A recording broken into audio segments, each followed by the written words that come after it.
Notre enquête commence dans la banlieue sud de Tunis. Mehdi est l'un des plus gros importateurs de vêtements usagés de Tunisie. Un commerce pas toujours légal, raison pour laquelle nous cachons son visage. Nous le suivons dans la cité Etarir, la capitale de la fripe au Maghreb. C'est le marché de la friperie. C'est cette rue. Vous allez voir les dépôts, vous pouvez filmer les dépôts. Nous filmons en caméra discrète. Dans ces hangars, la marchandise que vend l'homme d'affaires. Des centaines de tonnes de vêtements usagés, empaquetés dans des ballots de toile. Une petite balle, elle est prête pour le vendre sur le marché local. Dans les souks, vous voyez. Il y en a quelques centaines de boutiques. On va arrêter devant mon client. Comme ça, on va encasser ce qu'on a vendu hier.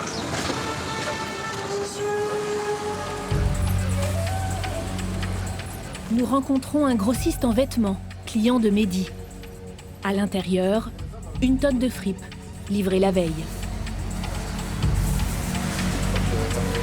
Qu'est-ce que c'est ça? C'est de l'argent. 1 000 €. Le sac plastique rejoint d'autres sacs dans la voiture, à même le sol. Nous découvrons le marché aux fripes de Tunis. Les vêtements importés par Mehdi seront revendus ici, à 2 ou 3 € la pièce. Nous suivons l'homme d'affaires jusqu'à son hangar. À l'entrée, un amoncellement de sacs remplis de vêtements. Ouais, tout ça, c'est des sacs poussés. Vous travaillez beaucoup avec la France? Ouais. C'est que de la marchandise française, hein. C'est d'original français. Dans l'entrepôt, des milliers de ballots blancs. Plus de 200 tonnes de t-shirts, pantalons, chemises que vous avez peut-être donnés en pensant faire une bonne action. C'est bon, hein. Ça fait combien à peu près en euros, ça? C'est 20 000 €. 20 000 €, sa recette de la matinée. Comment des vêtements donnés génèrent-ils autant d'argent? D'où viennent tous ces vêtements? Qui contrôle ce commerce? Mehdi est le dernier maillon d'une chaîne que nous avons remontée jusqu'aux containers métalliques postés un peu partout sur les trottoirs de France. Où iront ces vêtements collectés? À des œuvres de charité? Ou sont-ils destinés à un commerce international? Plongés dans le monde du textile usagé. Un déchet qui vaut de l'or.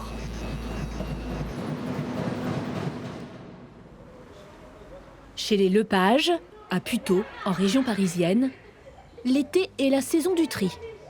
On trie les vêtements? Vous allez me dire ce que vous aimez encore, ce que vous mettez, ce qui est trop grand ou pas. Trop petit. Alors. Agnès et ses 2 petites filles préparent des sacs de vêtements qu'elles vont donner. Trop petit. Ce pull-là. Ah bah celui-là, il est trop petit. Ouais. Ça aussi, c'est beaucoup trop petit. Allez, on donne. Parfait. Tout est propre. Ça sent encore la lessive. Elles sont plutôt encore en bon état, hein. Bon là, elles sont froissées, mais je pense que effectivement, ça peut servir à des gens qui sont dans le besoin.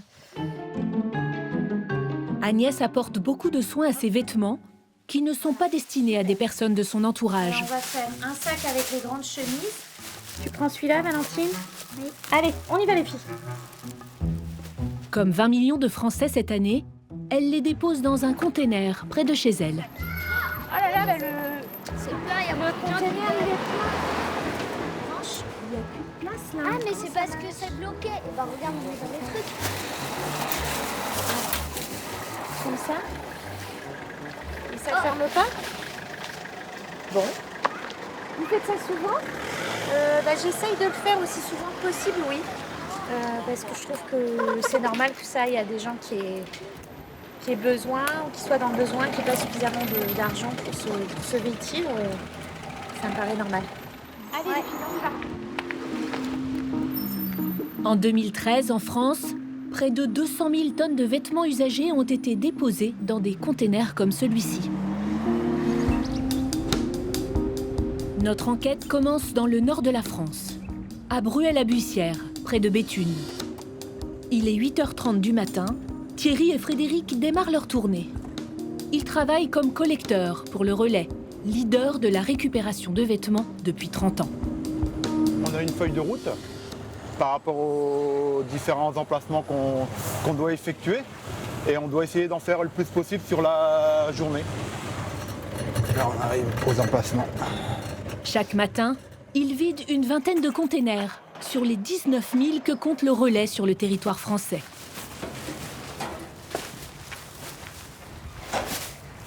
Attends, je vais me mettre à l'intérieur. Hop. Le lundi est la plus grosse collecte de la semaine. Les habitants profitent du week-end pour vider leurs armoires. Et à la fin de la tournée, leur camion est plein à craquer. En une matinée, ils ont récupéré 3 tonnes de vêtements. On va essayer de faire tomber au maximum. Attention.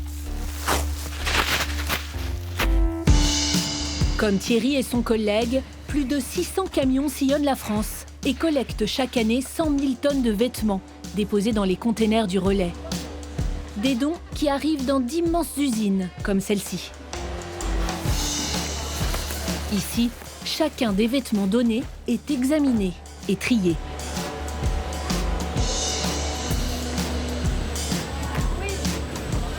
Voilà, c'est de la laine qui va dans le bac laine. Et ensuite, dans le bac d'avant, c'est tout ce qui est cuir. Blouson, pantalon, chemise, chaque pièce est classée par genre avant d'être revendue. Car aucun de ces vêtements n'est destiné à être distribué gratuitement. Le Relais n'est pas une association caritative, mais une société coopérative qui fait de ces vêtements un commerce. Pierre Duponchel, le PDG, ne s'en cache pas. Il vient personnellement nous faire la visite. Elle regarde déjà quand la marchandise passe, elle essaye de prélever au fur et à mesure ce qui lui semble pouvoir aller en magasin. Les vêtements de marque et ceux en parfait état seront revendus de 4 à 200 € dans l'une des boutiques de la société. Les autres partent en Afrique, revendus à la tonne. Là, c'est des balles pour le Niger. Enfin, c'est classé par client. 30% des vêtements donnés au Relais sont abîmés ou trop usés. Ils sont alors recyclés et revendus comme isolants pour l'industrie. Usage industriel, exportation ou vente en boutique, le Relais a su trouver de nouveaux débouchés à nos vieux vêtements. Des déchets qui se sont transformés en or. Depuis 2007, la valeur du textile usagé a été multipliée par 5. Suivant le cours du tissu, une tonne de jeans sélectionnée peut se négocier jusqu'à 3 000 €. C'est le prix d'une tonne de cuivre.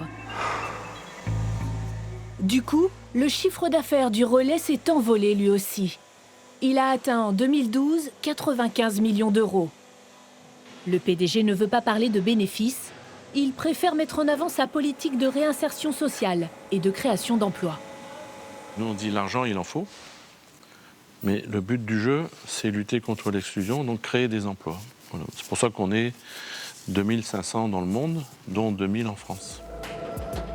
Dans la cour de l'usine, des centaines de containers tout neufs sont prêts à être installés dans nos rues.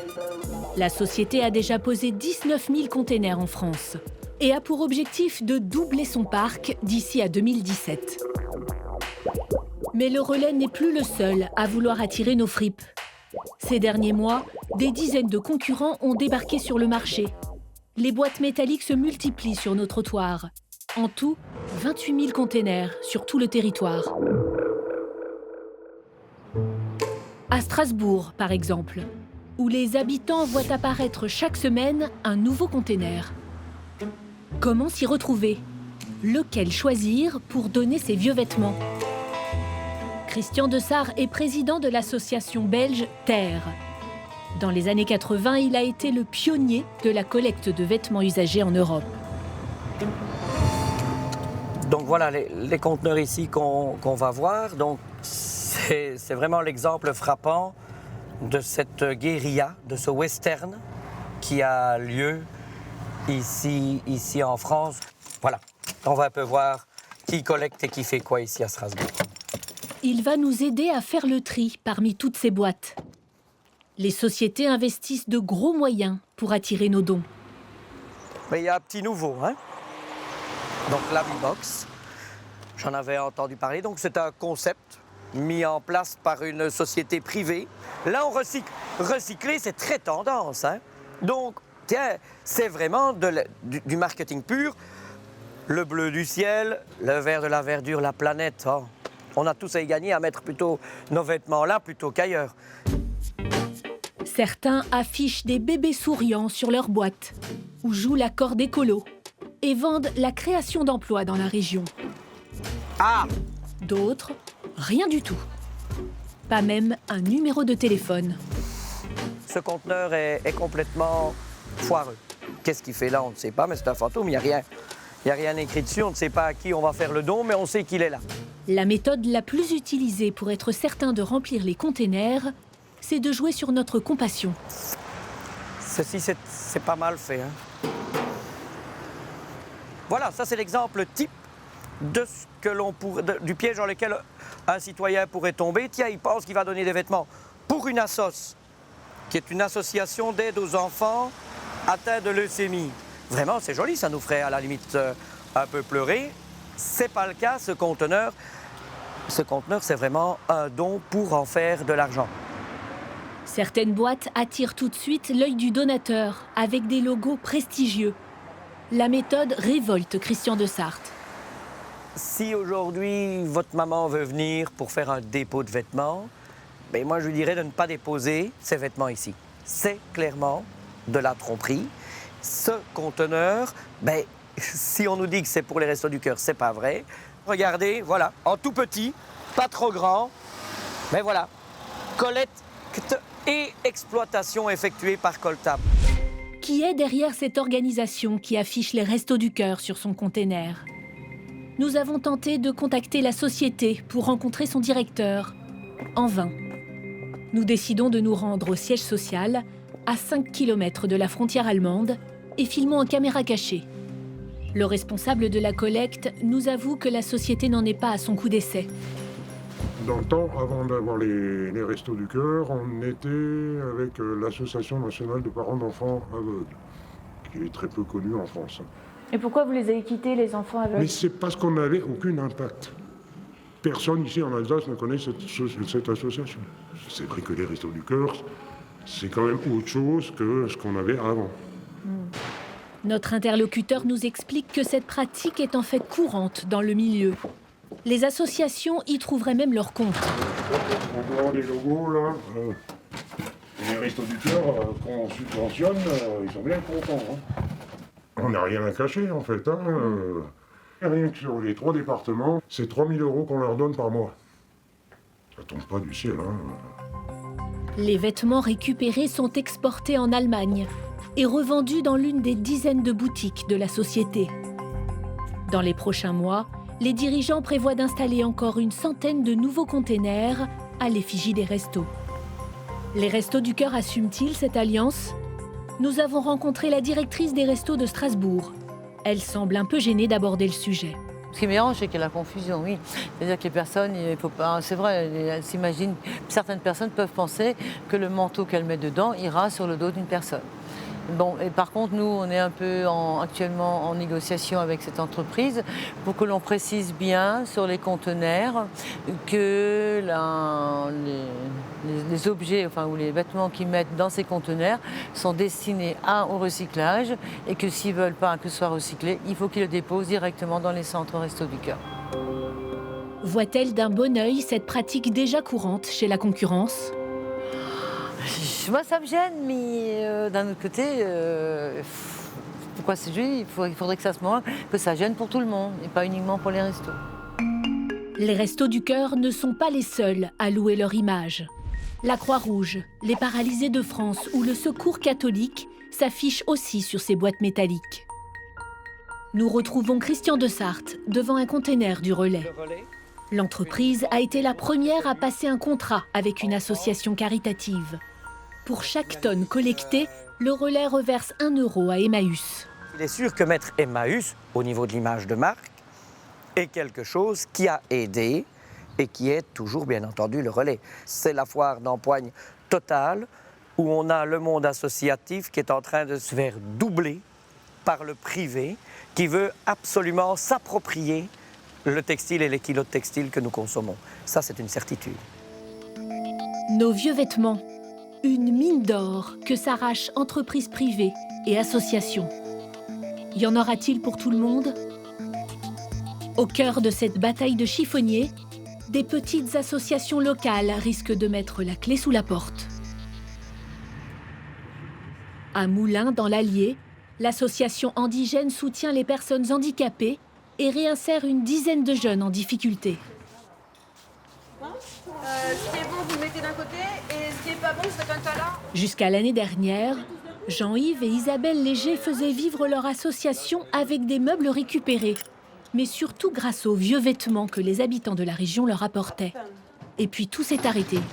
On a vu arriver à Moulins, sur l'agglomération de Moulins, des privés, des gros qui arrivaient avec une puissance, avec les containers, avec un gros pouvoir.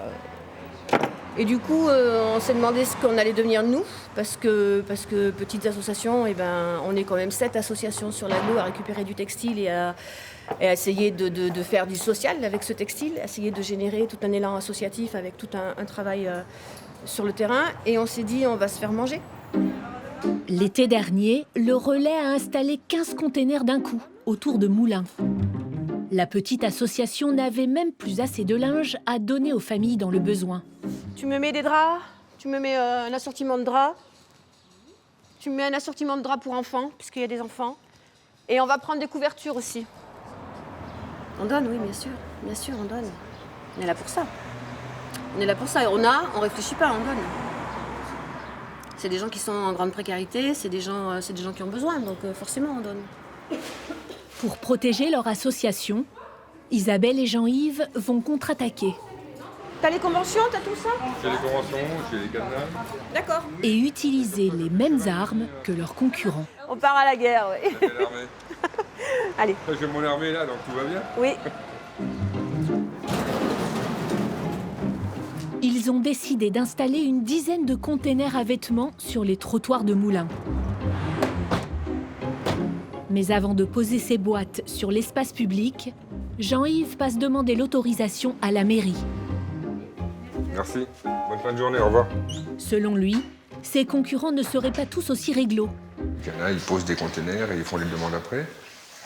Il y en a qui demandent aussi pour une pause de, mettons, 2 containers, et puis on en voit surgir 10, 12, 18, et ils partent du principe après, une fois qu'ils sont posés, c'est pas facile à les faire enlever. Donc voilà, moi je préfère demander avant, poser après, quitte à ce que ça prenne plus de temps, mais au moins on est dans les règles vis-à-vis, et puis je veux dire, c'est tout simplement par respect vis-à-vis des gens, quoi. Et en arrivant à l'emplacement prévu, il doit encore jouer des coudes. Là, on le décale. Mettez là. Les gars.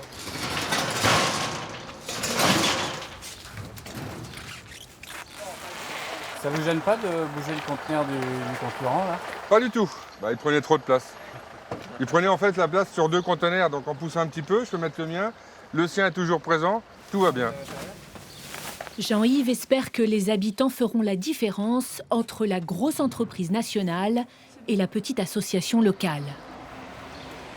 Je suis quelqu'un qui habite Chevagne, local. Je vais ici. C'est normal. On choisit le local. On bouffera jamais personne. C'est pas le but non plus. On mangera jamais personne. Moi, ça ne sera pas bouffé. Ça sort de question. Dans les prochaines semaines, les membres de l'association poseront encore 8 containers dans le département. Ils espèrent que les lois de la concurrence joueront en leur faveur. Toutes les sociétés de collecte ne sont pas aussi loyales. Depuis l'année dernière, la bataille a même pris une étrange tournure. Bondy, dans le nord de Paris, au siège de la société Veteco. Installer des conteneurs sur l'aéroport de Paris, c'est quelque chose qui peut se faire très vite, mais sur les 2 aéroports. Les fondateurs de cette jeune entreprise ont des idées, et ça marche. Depuis 4 ans, ils ont installé plus de 800 containers, et chaque semaine, ils décrochent de nouveaux marchés.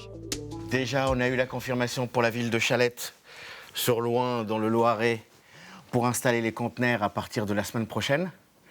Donc il y a une vingtaine de conteneurs à installer la semaine prochaine. Plus... Oui, c'est pas mal, hein? Ouais, c'est bien, c'est bien. Leur créneau, c'est d'implanter des containers là où la concurrence ne va pas, de préférence en banlieue parisienne. On est sur le 93, le 94, mais aussi autour de Cergy, les Mureaux. Rien ne semble freiner leur développement. Et pourtant, depuis plusieurs mois, ils doivent retirer certains points de leur carte.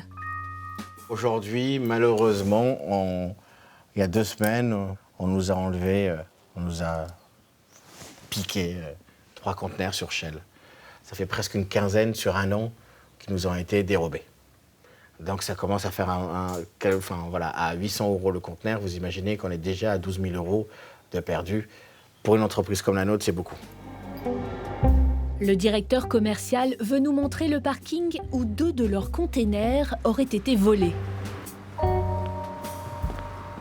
Au départ, nous en avions 4. Donc à un moment donné, il y en a 2 qui ont disparu. Et la même semaine, d'autres containers auraient fait leur apparition. Là, on est cernés. Donc 1 là-bas, 2 ici, et plus que 2 ici.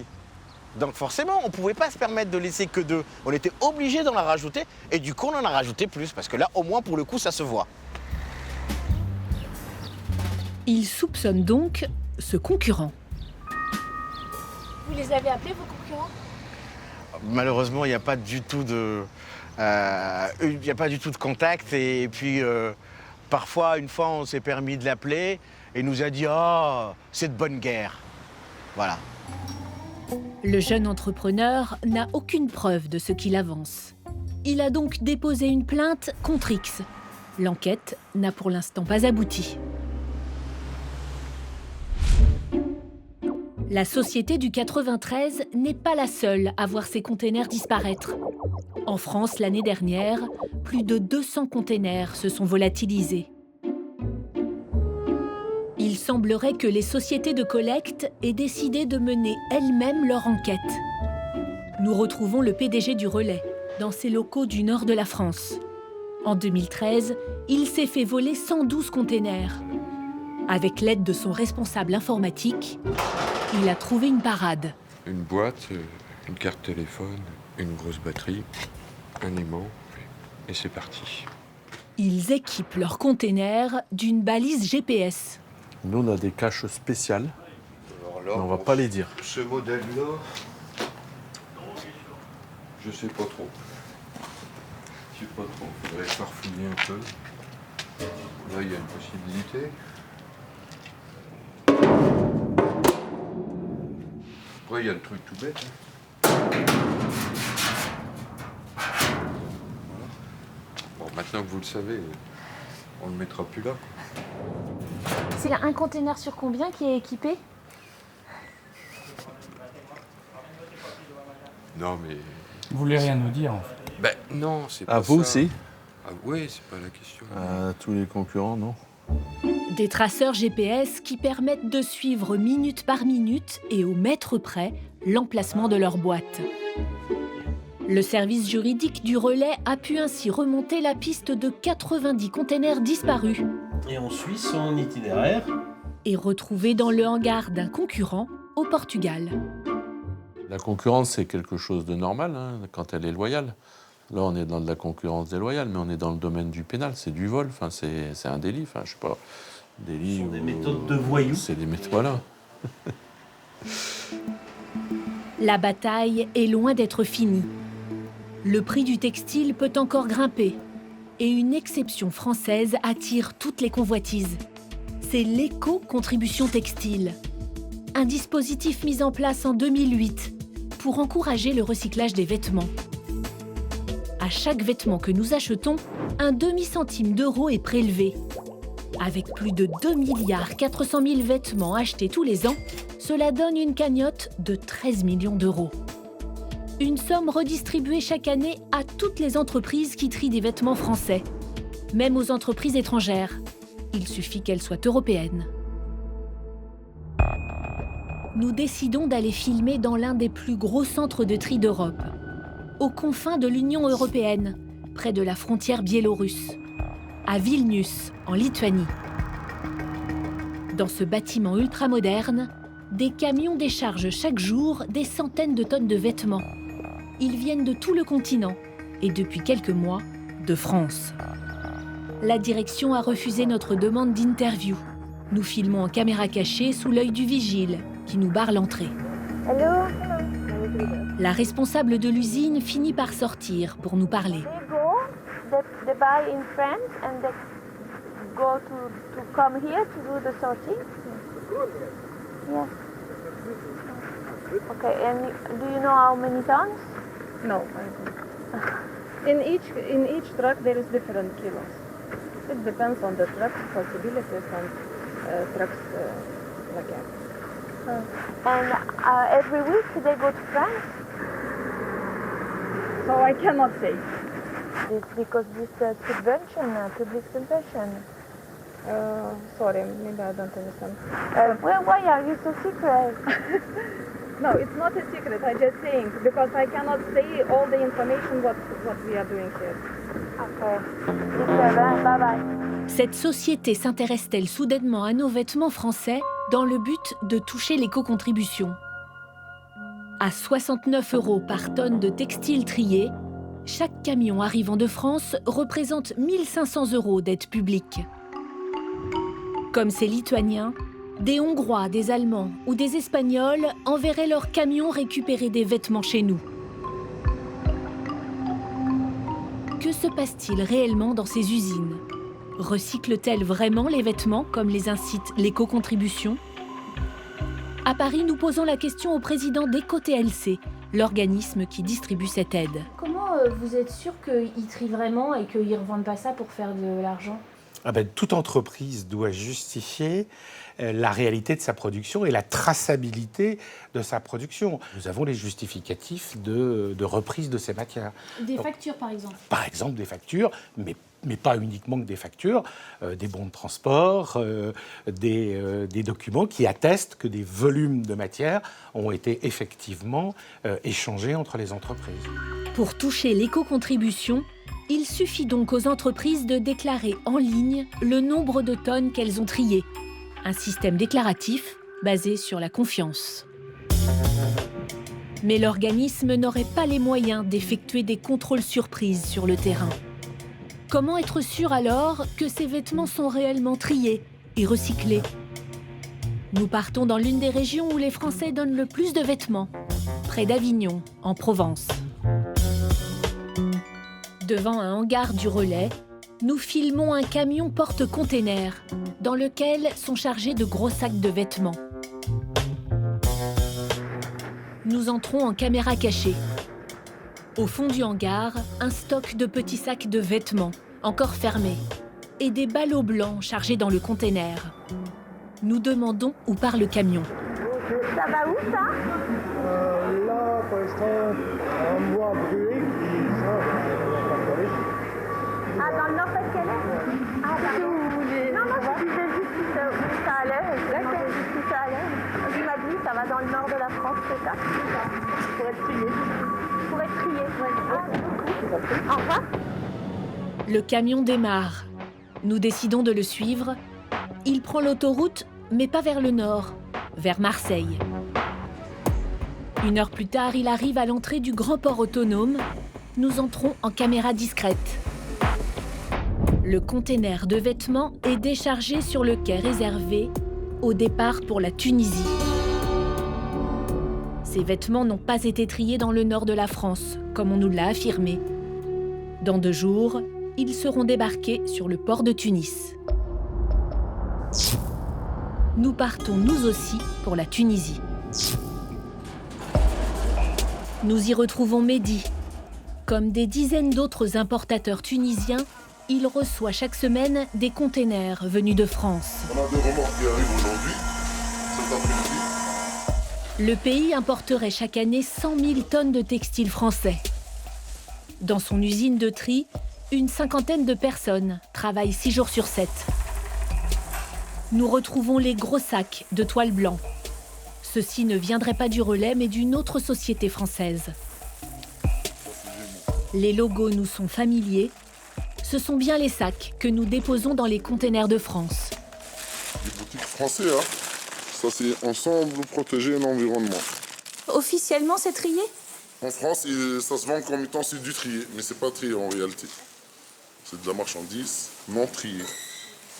Mais je crois pour des raisons pour gagner du écotaxe ou quelque chose comme ça, des privilèges fiscaux, c'est pour cela qu'ils déclarent comme étant ces marchandises triées. Nous nous sommes procuré l'une de ces factures émises par ces sociétés françaises. On peut y lire « balles de friperie triées et classées ». Certains patrons contournent la loi pour toucher l'éco-contribution sans trier ni recycler. C'est de l'arnaque. Ça nous permet de travailler, mais c'est pas honnête. Dans la marchandise qui arrive de France, il y a même des vêtements déchirés ou tachés que Mehdi ne peut pas vendre. La poubelle, si on trouve dans la marchandise. Et qu'est-ce que vous allez en faire, vous, de tout ça? Ben, on les jette. On les jette. Nous voulons voir où il jette cette marchandise invendable. Environ un tiers des vêtements qu'il rachète. Voilà, c'est tout ça, c'est de la poubelle. C'est de la friperie. Une montagne de déchets textiles, en état de décomposition, jetés dans un terrain vague. C'est les poubelles d'Europe qui viennent en Tunisie. Voilà. Chaque année, environ 30 000 tonnes de vêtements que nous donnons finiraient ici, dans ces décharges à tissus.